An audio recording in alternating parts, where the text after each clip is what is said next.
Hi, you guys. Well, my Botox kicked off. It looks really good. I might touch up one side, though, a little more over here. But I'm really happy with it.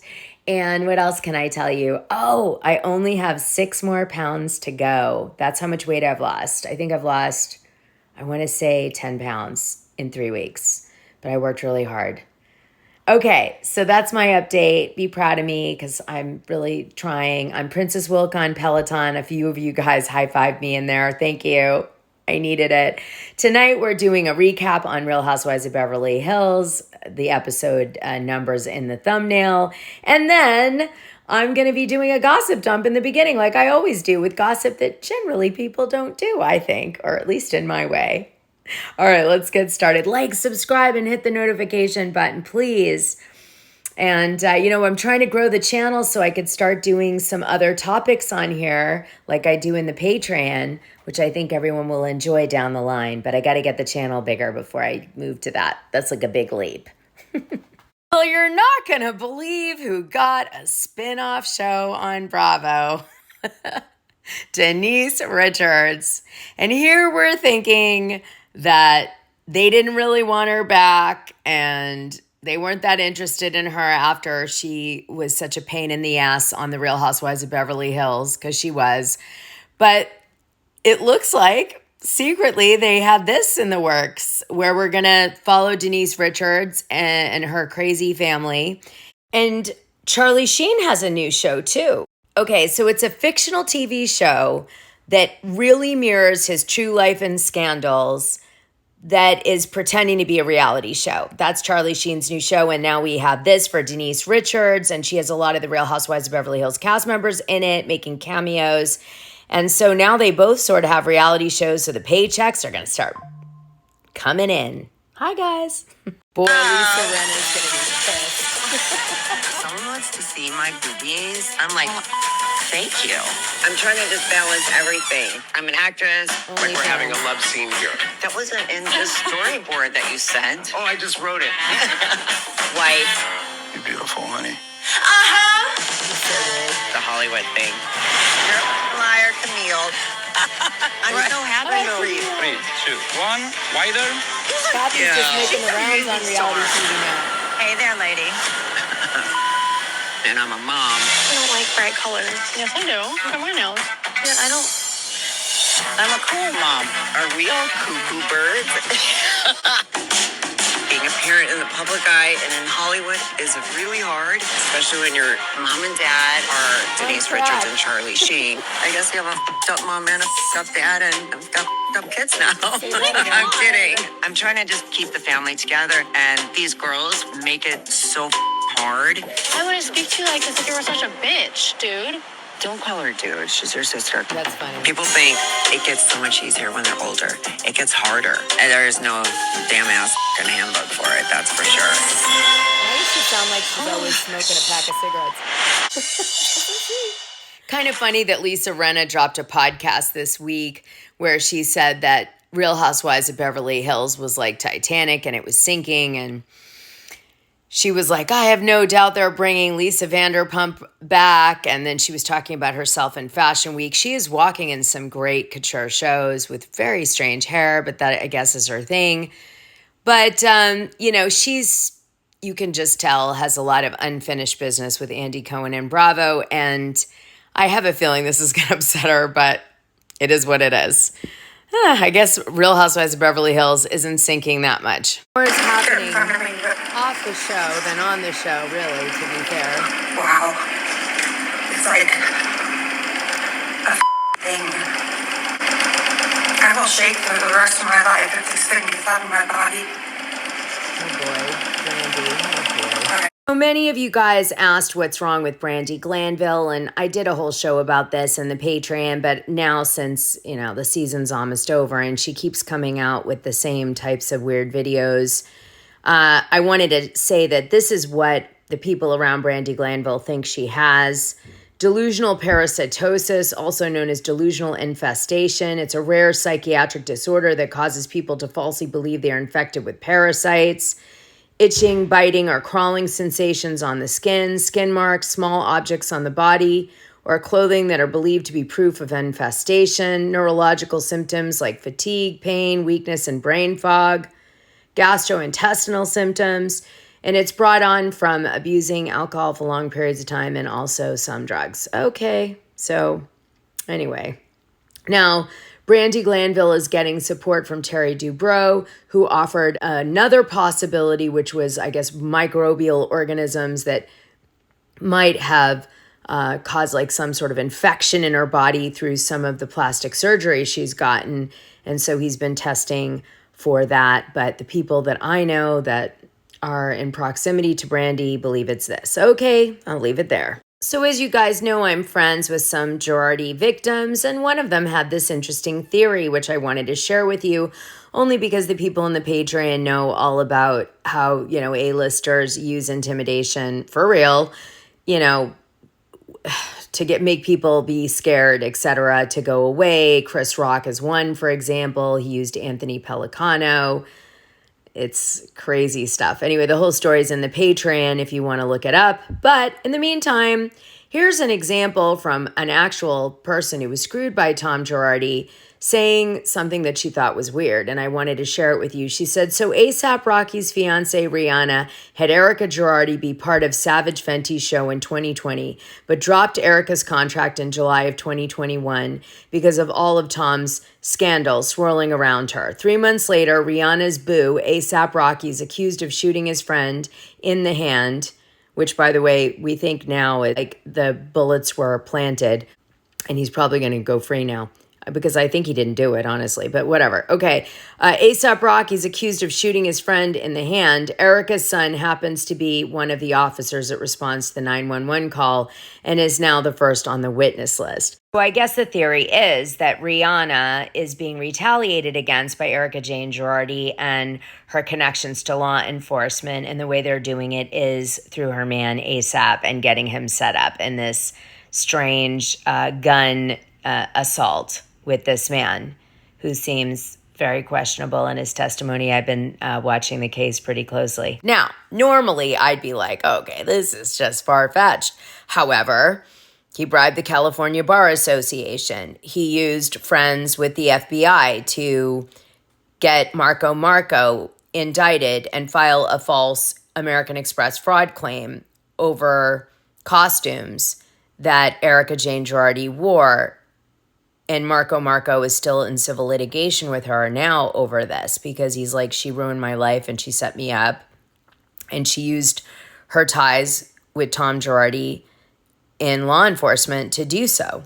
And then, of course, there's other people who've made allegations that are similar to this, like that they have connections with cops and judges and all these things. And so as a result of that, they can set people up in criminal proceedings. So, I mean, since Marco's making that allegation actively right now, this wasn't such a far-fetched thing. I was like, gee, could this be true? I'll leave it to you guys to decide if it's crazy or possible. Could Erika Jayne Girardi use her law enforcement ties to punish Rihanna by setting her man up with the support of others? Sounds like a movie, but anything's possible these days. So you guys have heard me say that I think Mauricio has changed a lot since I was on the show with him in the first few years. And it seems that Kyle Richards agrees. And of course, you can see more hints that he might have been flirting with women or cheating on the side or whatever that she feels. She feels, not us, okay? I'm going to play some of that for you. She blames the money, not the show, but isn't it the same thing? I mean, but she can't say that to Alex Baskin. So she did a really clever political play on this interview. I'm going to play it really quick and then we'll get into the recap. That the show has on marriages. Mo just said, look, we had a great marriage, but, what happened to us and us going in different directions was totally unrelated to being, on television in the public eye. Yeah, okay. What do you think? I agree with Mo for us. Yeah. Okay, now she's going to tell you guys. Every situation, every marriage is different. That the show was for fine us, for them. it had nothing to do with the show. But the we did the fame show from the together show for wasn't. many years, and we were fine through it. I was very happily married. She was. And we were the show did not affect us in that way at all. He was very supportive of me, and I was able to lean on him during, difficult times during the show.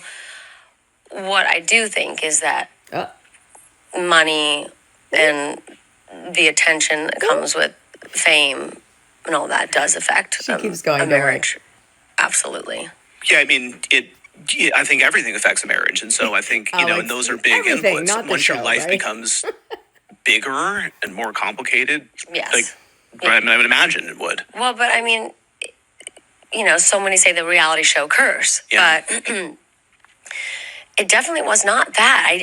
I've always said, people who do come into the show with cracks in their marriage and they think this show is going to be my out. It's going to give me something of my own. I'll have my own income. It'll give me something to do. She's talking. Those are the marriages that crack under pressure of reality television. Yeah. Those are a lot of cast members on Beverly Hills. When I felt pressured, I had him to lean on. So, but, as, the agency grew and, remember, we started out with nothing. Yeah. I had 3 kids in a 2-bedroom apartment. And those are some of the best times of my life. Ooh, look at that. And I always said, if we don't have any money, it's fine. We don't need to live here. I don't want to live in LA with no money, but, let's go somewhere. Let's go to Vail, But with that comes, listen to this. It opens up a whole other world. You're traveling, you're going places, he's getting attention that he didn't get before. Didn't get it before. There's more people looking at him. All of a sudden, he's a rich man and people are, it's a very different situation. I think even looking and seeing him as a great husband, a great dad is appealing to some of these women out there that don't care if someone's married, and just having that, I think, thrown in your face all the time. And of course, me being busy and traveling. And I love how she gives really good tea and then she gives lame tea after to kind of take it down a notch. Kyle's passive aggressive nature is very challenging because you just want to go, lady, let it go. When she used to drink, she'd let it go. And now she doesn't drink, which is good because she looks great. But you see her go want to tell you something, but not tell you, but don't go too far. But and it seems like kind of a circular discussion because Alex so you don't think the show caused the end of your marriage? And Kyle's no, I don't think the show did, but the fame did and the money did. So the fame and the money, which came from the show, which is what helped propel the agency and all their related businesses, was what ruined the marriage because it made women, read between the lines, last 5 seconds, reach out to Mauricio and flirt with him. And, Kyle probably will never want to believe he partook. But I'd say there was a damn good reason she just said bye-bye and went lesbian. Just wild guess. So now let's do the recap. And as you could see, narcissism is a big topic on tonight's show. So we open up the show tonight and we learn that Dorit Kemsley and PK have become more and more estranged. And PK is spending every minute away from Dorit. And when she texts him, he's curt and rude and awful to her. And she also admits that she's been covering for him for years because he's really an asshole and probably a narcissist. That's the title of the thumbnail. That's one. There's a few on tonight's show. Then we see Bose, and she's on her date with her man, Keely, and she's talking about how her biological clock is ticking away. And Keely is listening, and she seems to be trying to egg him on about if we're going to have kids and get married, we better move because of my age. And he doesn't seem that enthusiastic. Frankly, doesn't seem that into her, which is shocking to me because he should be a gold digger with his job, but he isn't. So apparently he's, I don't know, maybe a player is what I'm sensing. And, he's going along with her and they're kind of talking, but I don't feel a big love connection between this guy Keely and Bose, sadly. And I think she's more into him than he's into her. And I hate when that happens. And yeah, she could definitely do better, but we'll just leave it there. I don't think it's going to work out. I mean, if she's still with him, God bless her, but he's not that into you, sis. So then there was a really cool scene, something new, finally something new. Mauricio and Kyle taking a gun lesson and shooting guns together, and that was fun to watch. I love when women, take control of a situation by learning a skill like that you wouldn't expect. I really appreciated Kyle doing that on the show. That's a really important thing that she did on the show. Like, remember, she's offering things for them to cover. And I think there was a really strong statement that she wanted to make, I think, to the fans too, which is like, I'm a badass. I'm not this weak thing that you think I am. And I kind of got that in the scene, and I appreciated it. I see your message, Kyle. Anyway, it was sad. Kyle cries in Mauricio's arms because they're not together anymore and she's lonely. And Mauricio doesn't seem to care about that, except he does seem to care that she's crying. And frankly, there's some clues in the scene. She says as Kyle's grieving the loss of her marriage and Mauricio, but he's still around. And you remember that she left him. So what does that mean? Why would you end your marriage if you didn't want to? And I don't think it's Morgan Wade. And so potentially we add another to the list of narcissists. So then we're off to Augusta, Georgia with Kyle Richards and Garcelle Bouvet and Sutton Strack. And we go to the house that was like her family home in Augusta with her husband, not with her mother, with her husband. And she gets there, she checks the women in, and we meet Reba, her mother. And Sutton Strack shows the women off to the mother, and the mother is pretty rude to all of them and a straight shooter, almost too straight. She seems like a little off, right? And Sutton explains later that she believes her mom's a narcissist and her husband was a narcissist. Now, I believe this Reba Brown woman, who's Sutton's mother, was a social worker, which is so odd for her personality that we're seeing on the show. And it made me want to look her up. And they did do an article on the mother as it pertains to her being the mother of a famous daughter now on Real Housewives of Beverly Hills. And this was interesting to me to share with you in the article, especially since it was a newspaper. She said this about appearing on The Real Housewives of Beverly Hills in the past, which was, of course, a scene we see in tonight's show where Sutton starts crying because her mom's not excited about her store called Sutton. And Sutton says on tonight's show as well that her mother was concerned mostly when she got her divorce that Sutton's finances would be okay enough to take care of her mother. Her mother lives in the property in like an in-laws house in the back that's like a beautiful house. And I guess she was afraid, obviously being elderly, to lose the support of Sutton's husband that, was getting divorced from her. Anyway, Sutton was upset about that because she was like, she should have been more worried about me versus her financial situation. So this is what she said to the Augusta Chronicle. Brown actually appeared in one of the show's episodes with her daughter, but said she disliked the, quote, odd feeling of the camera's encroachment. Brown almost made another appearance on the show without knowing it during her most recent visit to California. Waiting for her daughter to return home, Brown tried to relax on the terrace, but was intercepted by a member of the house staff. The houseman said, "You can't go out there." And she said, "Why?" "Because they're spraying something out there. I was just kind of offended by that," she said. "I said, I think I can manage." "No, you have to come back inside the house." So finally, when she got home, I said, "What was that about?" "They were filming the house from the sky in a helicopter, so I couldn't go outside so they could see me." But this sounds like she might be more pissed about the show than she really is in the way that we're seeing her depicted on the episode, doesn't it? She went on to say to the paper, Brown said her daughter doesn't share many details about the show's inner workings. "I think it's better that she doesn't for a lot of different reasons," Brown said. "I think they kind of keep that show wrapped within themselves. She'll tell me something, but nothing of any consequence." How long does Strack plan on staying with the show? Reba said, I don't know where she's going to go with that. She always is thinking and planning. Oh, sure, we see it on the show for sure. Brown said, she's one of those creative people. She's very versatile. I think that's one of the best things about Sutton. She could have taken off in many directions. So it doesn't sound like she's not very praiseworthy to me. She was very nice about this in the article.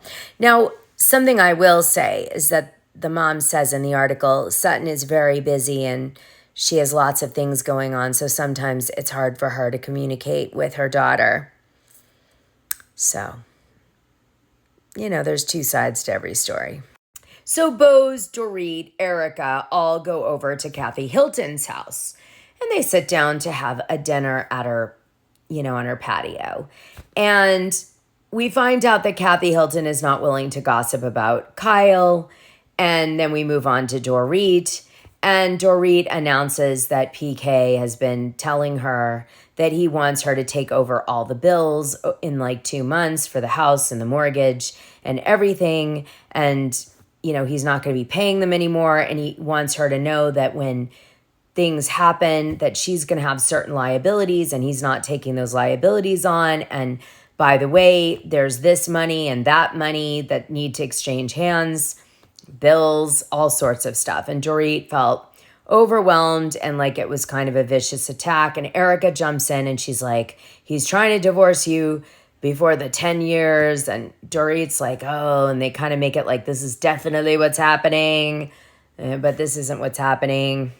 This is where I think, as I mentioned last week, the lie exists in the breakup of PK and Dorit. It's not that they aren't broken up and have been horrible for years and all that stuff, and he's been cheating. I think all that's true. But the lie is that he was trying to hurry up and divorce her before 10 years so he didn't have to pay her money or vice versa. It's just so stupid. He has no money. Sorry. But we do learn that Erika Jayne Girardi definitely has PTSD from what she's gone through. And she's now putting that on every single girl that says she's having problems because she regrets that she didn't leave Tom Girardi sooner. And she said the reason she didn't leave was because she was afraid. So now we have another narcissist, Tom Girardi, maybe Erika too. And we already said PK. I don't know. Oh, and Kathy says she's Chinese from pre-Jesus time. She's a nut. She's also Pisces. Woo. So there does appear to be tension between Garcelle and Reba. There's a sense it might be race-based. There's a sense that it also just might be who is Garcelle, coming in hot, her personality, and it doesn't rub Reba right. Garcelle brings a scarf. Reba doesn't seem to want the scarf. She thinks Kyle's pretty. She doesn't think Garcelle's pretty. And then, and she doesn't hide her feelings, which is kind of typical to older people, frankly. I'm trying to also stick up for Reba because she has no platform. And certainly it doesn't look like Sutton's giving her one. So I'm just saying, I hope they don't villainize her too much. But Garcelle is going to try to sit down and have a conversation about Sutton and the mom's relationship, which we already know is going to go petong. Ugh, the mom's going to be so upset. I hope she doesn't watch the show. All right, well, on that note, I'm going to go. I love you guys. Woo woo. And please, would you go listen to Sunday's episode? The first 20 minutes is the air traffic control messages. There were many of them, and I give you my viewpoint on the plane crash that happened in Washington. But then we go right into Real Housewives of Salt Lake City, T from the reunion part 2. And I dropped some good nuggets in there, and I feel like some of you missed them. So anyway, and I'll be doing part 3 this week. And I've almost finished Heather's book, and I've got some very interesting commentary I want to give you about Heather Gay's book. Yeah, it's going to be a good one. Sunday. Okay, bye.